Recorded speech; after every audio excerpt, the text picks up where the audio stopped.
It's very weird how our business works. Whatever performance business you're in, acting, voiceover, writing, the things that happen and are dependent upon other things that happen. Man, let me share one with you in this episode of the VO Heroes podcast.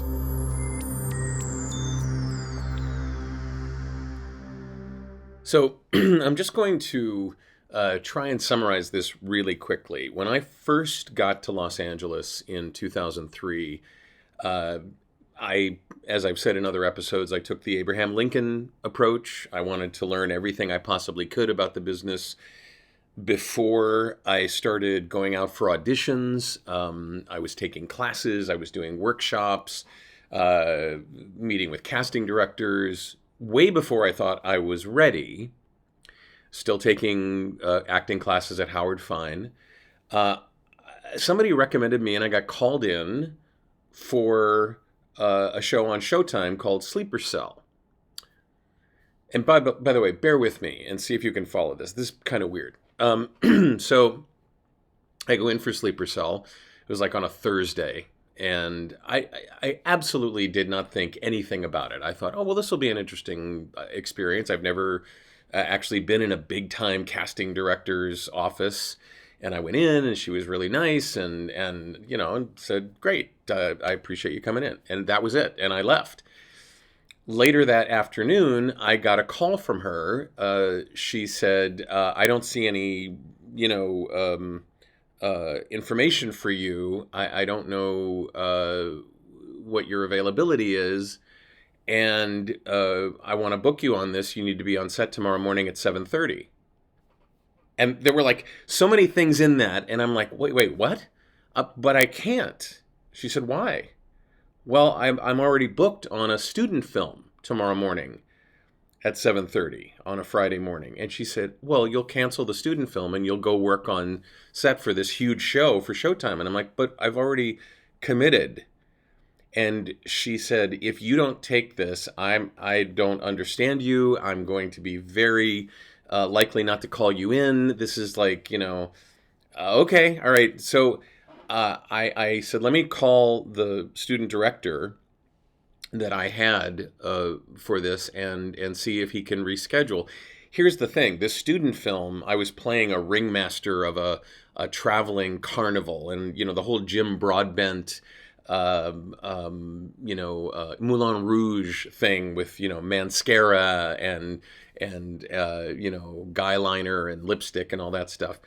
And the student said, well, we got this time slot before this carnival that is actually coming to Los Angeles is going to open at noon, and I've only got that space, and if you bail on me, I'm going to be stuck. So I had to call this casting director back and say, I really have to honor this commitment that I had. She was so livid, so mad, as I recall. So anyway, I went and I did the shoot the next morning, and the whole time I'm thinking to myself, did I make the right decision here? Okay, so many of you know I got cast as the creepy evil Puppetmaster later, a few years later, and I didn't know why they even called me in. I wasn't worried about why they called me in. At the time, I was then repped, and I went in, and somehow it worked out, and something strange happened, and I got the part. It wasn't until after the first season I was in Heroes ended, and there was a cast party, a wrap party, that the casting directors, Jason and Natalie, took me aside. We were talking, and I said, I just am so grateful for this. I have no idea why you guys even, looked at me. And Jason said, oh, I'll tell you why. There was this clip on your reel from some student film where you were some, circus ringmaster, and you were so creepy. We thought, well, let's bring him in. Everybody in that audition for that part for Heroes, everybody in that room that day, very recognizable. People had scared me on television and films for years. Just 20 or so guys who I could see and in that part, and who knows. But that one clip from the student film which wouldn't have been on my reel if I had canceled on that student and taken the first job I would have had and not known jack about doing the work, because it was 3 years earlier in my training. Isn't that a weird pachinko machine kind of thing? They said, hey, we saw that clip and we thought we'd bring you in. I can't say that they were happy. I can't say that. Have you talked to Kitty yet? Friend of Joy's. Kitty will talk to you. She loves cops. That was it. That was the entire capricious nature of that weird sort of transgression of doing something that I had committed to, and who knows if it had gone the other way. I might have even been brought in for that if I hadn't done the student film, but I did. And the lesson here is there are so many odd, unique, unpredictable things about what you have chosen to do as a career. Any of the people that I serve, actors, voice talent, writers,